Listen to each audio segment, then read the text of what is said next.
murs ont des oreilles. Bonjour.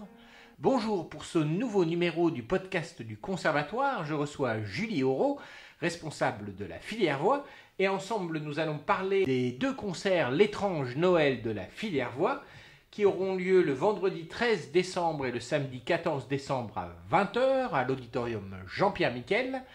Le prix est de 8 €, gratuit pour les élèves du conservatoire. La réservation est conseillée, comme d'habitude, à conservatoire@vincennes.fr. Bonjour Julie. Bonjour. Alors Julie, quelle est l'idée de ce concert ? Étrange Noël, ça me rappelle vaguement quelque chose. Curieux, oui, c'est L'étrange Noël de Monsieur Jack, la musique d'un film qu'on attribue souvent à Tim Burton, mais qui n'est pas de lui, mais qu'il a quand même parrainé de très près. Et à partir de L'étrange Noël de Monsieur Jack, on est parti sur la musique de Danny Elfman. Danny Elfman, c'est un compositeur américain de musique de film essentiellement. Il est né en 1953 à Los Angeles. Il a fait une partie de ses études en France. Il a commencé dans la musique New Age, dans un groupe qui s'appelait Oingo Boingo. Et puis il s'est tourné vers la musique de film où rapidement il a excellé. C'est le compositeur de la musique de la plupart des films de Tim Burton, de plusieurs films de Sam Raimi et énormément de musique de films et de séries télévisées, notamment Les Simpsons, ou Desperate Housewives, Le flic de Beverly Hills, Midnight Run, Batman, Mission Impossible, Men in Black, Will Hunting, Spider-Man, mais j'en oublie énormément. Autre chose, il a écrit une pièce en 6 mouvements qui s'appelait Serenada Schizophrana, qui est donc jouée par des musiciens classiques, qui a donc été créé en 2005 au Carnegie Hall de New York par l'American Composers Orchestra. Il a reçu quand même pas moins de 4 Oscars pour la meilleure musique de film, ce qui n'est pas rien. Ce qui n'est pas rien. À part L'étrange Noël de Monsieur Jack, quelles sont les autres œuvres de Danny Elfman que nous allons écouter pendant ce concert ? On aura 2 extraits de Édouard aux mains d'argent, le thème principal, et la Ice Dance, la danse de la glace. Ensuite, on aura tout un passage autour des noces funèbres. En anglais, c'est Corpse Bride, un film d'animation qui a été entièrement réalisé par Tim Burton cette fois-ci. On aura ensuite un large extrait de Alice au pays des merveilles, donc aussi de Tim Burton, le thème principal d'Alice. Pour finir, quelque chose qui sort un tout petit peu de la thématique, mais qui la rejoint quand même. On aura Carol of the Bells, le cantique des cloches, les cloches de Noël. C'est un traditionnel ukrainien qui a été écrit donc justement en imitation des sons des cloches. Pour l'occasion, on l'a arrangé donc pour la filière, à savoir le chœur d'enfant, le chœur d'adulte, donc ça sera en double chœur.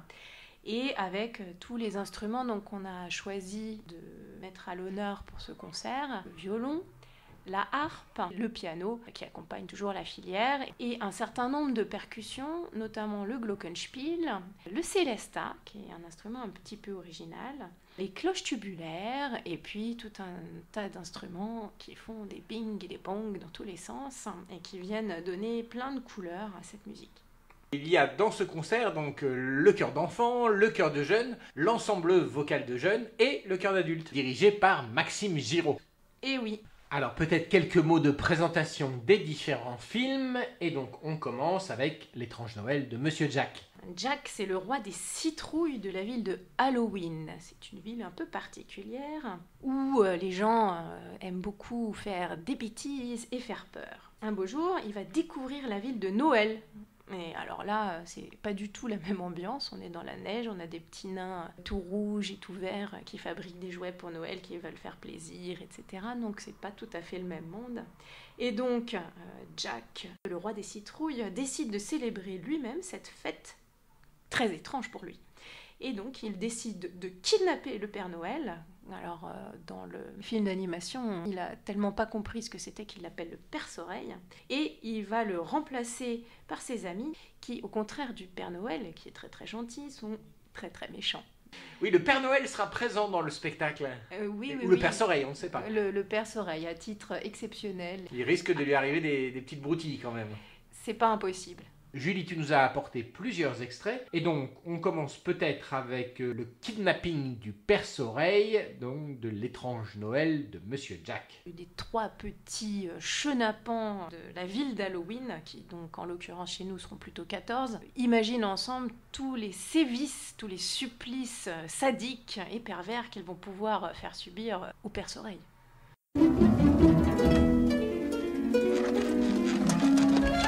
Kidnapper le perce-oreille. Je vais m'en occuper. On tire au sort. Jack veut qu'on le fasse tous ensemble. Qui se ressemble? Ça sent toujours pour les mauvais tours. La la la la la la la la la la. La la la la la la la la la. Kidnapper le perce-oreille et puis l'enfermer avec un essaim d'abeilles et jeter la clé. On pourrait mettre un bout de gruyère à l'intérieur d'une souricière. Il viendra le renifler, mais on sera là pour la refermer. Non, moi j'ai un meilleur plan pour attraper ce vieux sacripant. Faut le faire bouillir dans une marmite et le manger avec des termites. Kidnapper le perce-oreille, le jeter dans un trou et lui chatouiller l'orteil pour le rendre fou. Si Monsieur Oogie Boogie a faim, Suffira de le lui envoyer. Il pourra le faire cuire à point avant de le dévorer, oui.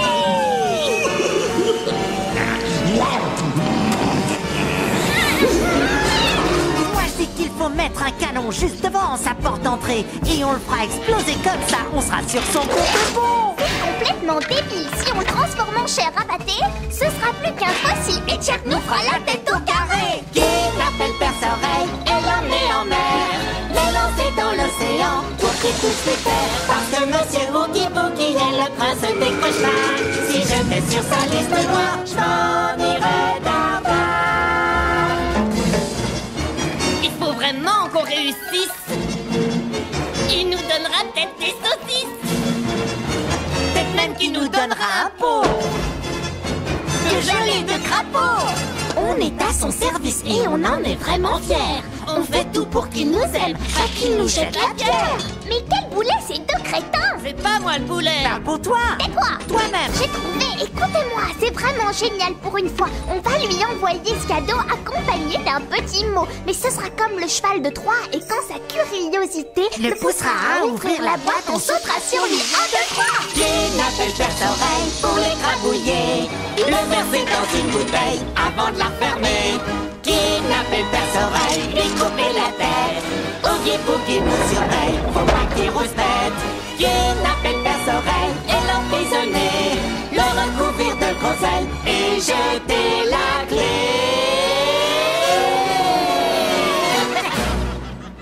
Voilà, et on continue notre présentation des différentes histoires, donc avec les noces funèbres. Donc on a la famille Van Dort, des bourgeois fortunés mais parvenus en quête d'un titre de noblesse, arrangent le mariage de leur fils Victor avec Victoria, la fille d'un couple d'aristocrates ruinés. Et les deux jeunes gens se rencontrent pour la première fois lors de la répétition de la cérémonie de leur mariage. Ils vont se plaire. Voilà, c'était pas gagné dès le début. Et donc ce coup de foudre est immédiat entre ces deux personnages touchants de gaucherie pour lui et de douceur pour elle.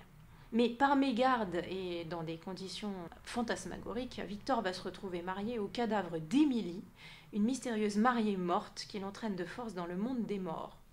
Et même si la vie dans ce monde paraît bien plus joyeuse que dans celui des vivants, Victor ne peut pas oublier Victoria. Donc c'est l'histoire d'amour impossible entre un vivant et une morte. Voilà. Et donc une nouvelle pause musicale avec Remains of the Day, issu de Corpse Bride, les noces funèbres. Je lis quelques petits mots de présentation de cette œuvre. C'est un passage où les squelettes et les différents morts qui peuplent le royaume souterrain où arrive Victor vont lui raconter pourquoi Émilie, la mariée morte, est morte. Voilà, elle a donc été assassinée par un vilain méchant qu'on va retrouver sur Terre à peu près au même moment, qui va essayer de se faire épouser par la fameuse Victoria pour l'assassiner à son tour. Et donc c'est là que Victor va se rendre compte que Victoria est en danger sur Terre. Et donc c'est un passage très enlevé, très jazzy, où les squelettes jouent les percussions sur leur propre corps, sur leurs propres os. Un passage qui va être lui interprété par l'ensemble vocal.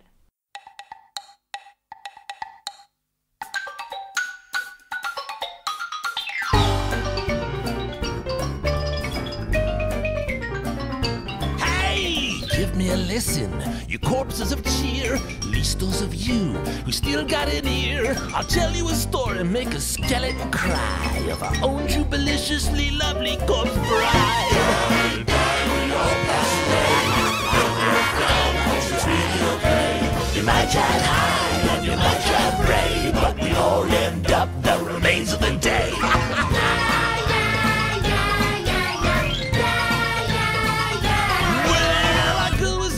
Known for miles around, when a mysterious stranger came into town. He was plenty good looking, but down on his cash. And our poor little baby, she fell hard and fast when her daddy said no. She just couldn't cope, so our lovers came up with a plan to elope.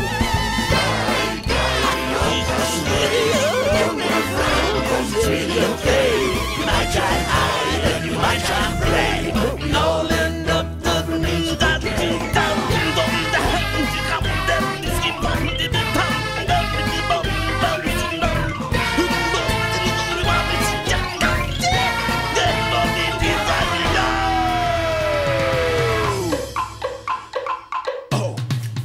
That's right. Oh, okay. Oh yeah. Come on, boys, pick it up. Yeah. Like it. Okay, Chauncey, take it. Yeah. Go.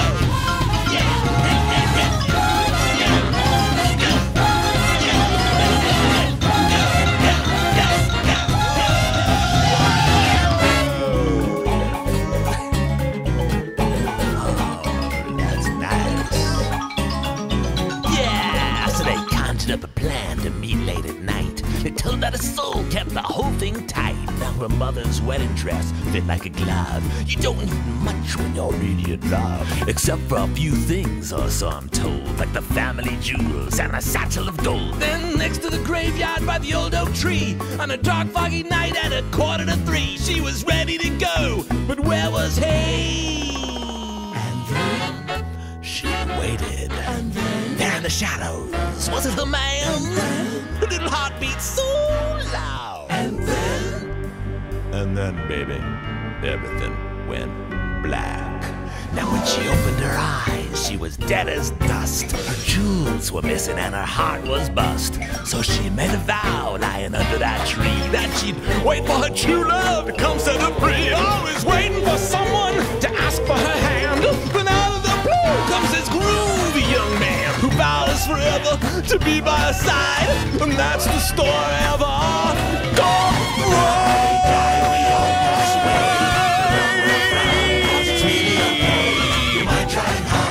You might try and pray, but we all end up the remains of the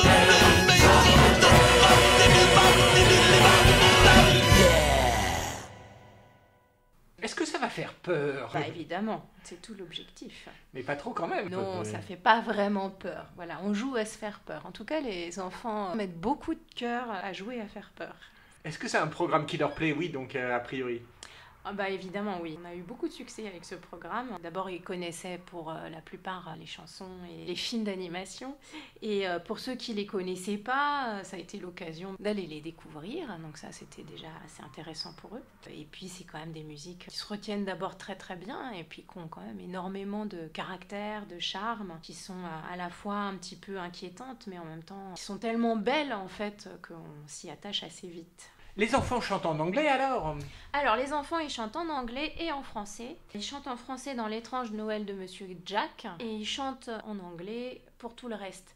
Et puis ils chantent aussi dans des langues qui n'en sont pas, puisque dans les musiques de Danny Elfman, il y a énormément de chœurs d'enfants qui sont utilisés comme une couleur orchestrale, donc sur des OU et des A. Tout à l'heure, tu as évoqué deux instruments un petit peu originaux, Glockenspiel et Celesta. Le Glockenspiel, c'est un instrument à percussion. C'est un instrument de la famille des idiophones. Alors, idiophone, ça ne veut pas dire que c'est un instrument idiot, mais c'est juste des instruments dont le son est produit par le corps même de l'instrument. Il est composé de lames en métal qui sont mises en vibration avec des baguettes. Le mot, il vient de l'allemand, Glockenspiel, qui signifie carillon ou jeu de cloche. Cet instrument, à l'origine, était composé de clochettes. On pense qu'il a été inventé en 1763 par le carillonneur Pierre-Joseph Leblanc. Il est très utilisé dans les musiques d'orchestre et les musiques de film parce que tout de suite il met une ambiance. Il est très connu notamment dans la flûte enchantée, évidemment. Tadadam pam, pam pam pam, tadadam pam, pam pam.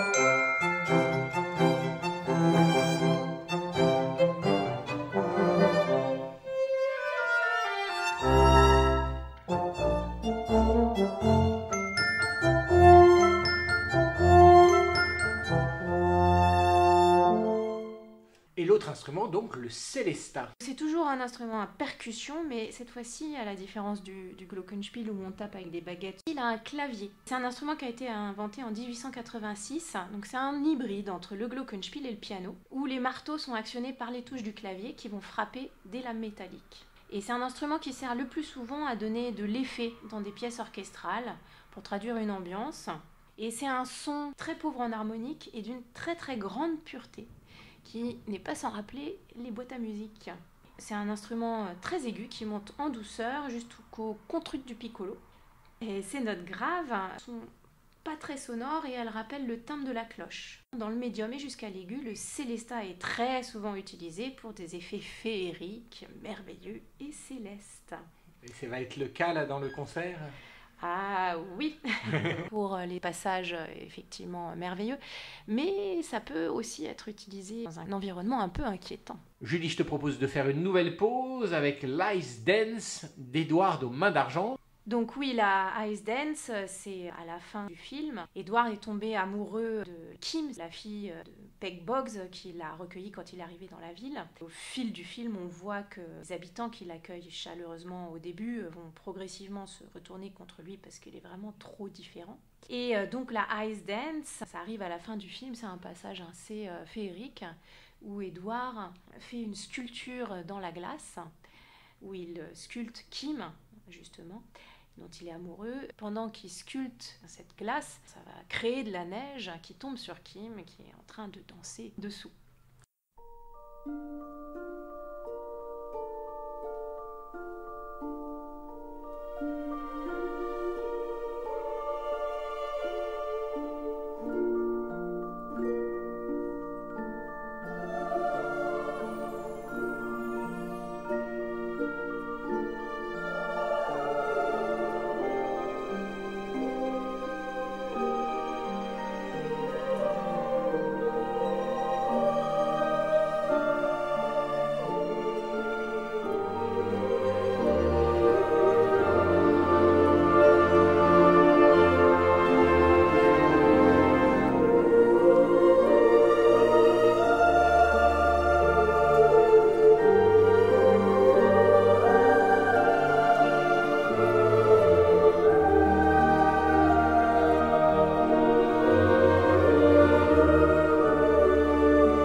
On parle de concert depuis le début, mais c'est plus un spectacle même qu'un concert, non?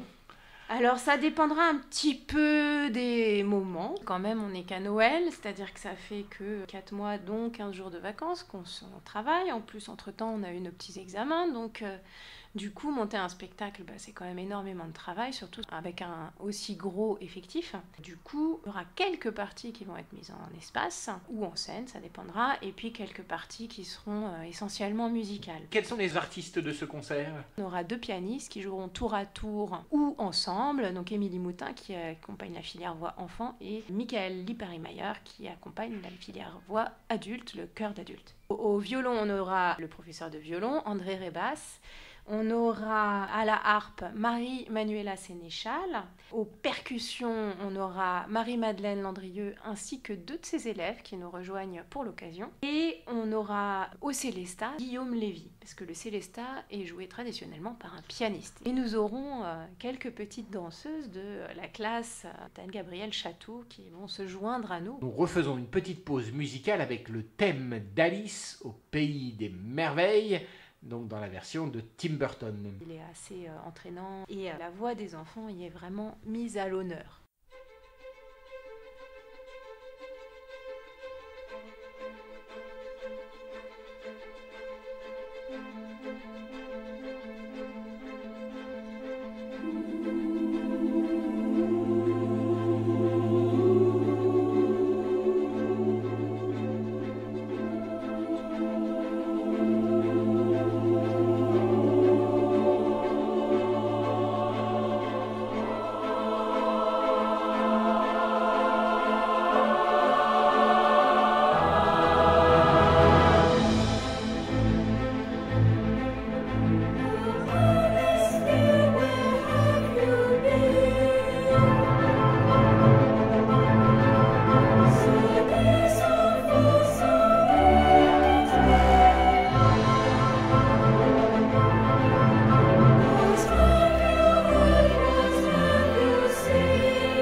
Julie, peut-être nous dire aussi un petit mot, puisque tu as plusieurs casquettes, sur le concert de l'Atelier Lyrique qui aura lieu le mercredi 18 décembre à 20h30 à l'auditorium Jean-Pierre Miquel. L'entrée est libre dans la limite des places disponibles. Quel sera le programme de ce concert ? On va jouer quelques extraits de Don Pasquale, de Donizetti. C'est l'histoire d'un vieux barbon qui veut épouser une jeune veuve qui a déjà bien vécu, mais enfin qui a quand même bien 20 ans de moins que lui. Sauf que cette jeune veuve, c'est l'amoureuse de son neveu. Donc vont s'en suivre tout un tas de quiproquos plus abracadabrants les uns que les autres. C'est un opéra très enlevé et très drôle, et où donc ce vieux barbon se prend une bonne leçon pour avoir voulu imposer ses vues à tout le monde autour de lui. L'audition sera précédée de quelques extraits d'opéra italien préparés par la classe de chant de Noémie Legendre. Merci beaucoup Julie. De rien, merci. Bien donc, rendez-vous les 13 et 14 décembre pour participer à cet étrange Noël de la filière voix. Voilà, c'est la fin de ce numéro du podcast du Conservatoire. On se donne rendez-vous bien dès début janvier et nous parlerons de l'Inuit Vincennes, musique nippone. D'ici là, tout le Conservatoire se joint à moi pour vous souhaiter de très bonnes fêtes de fin d'année. Et n'oubliez pas le calendrier de l'Avent du Conservatoire avec une vidéo par jour qui vous montre un élève du Conservatoire en train de jouer un petit morceau. Sachant que la filière voix a aussi participé pour quelques numéros de ce calendrier de l'Avent, donc avec des chansons de l'étrange Noël de la filière voix. Merci, au revoir.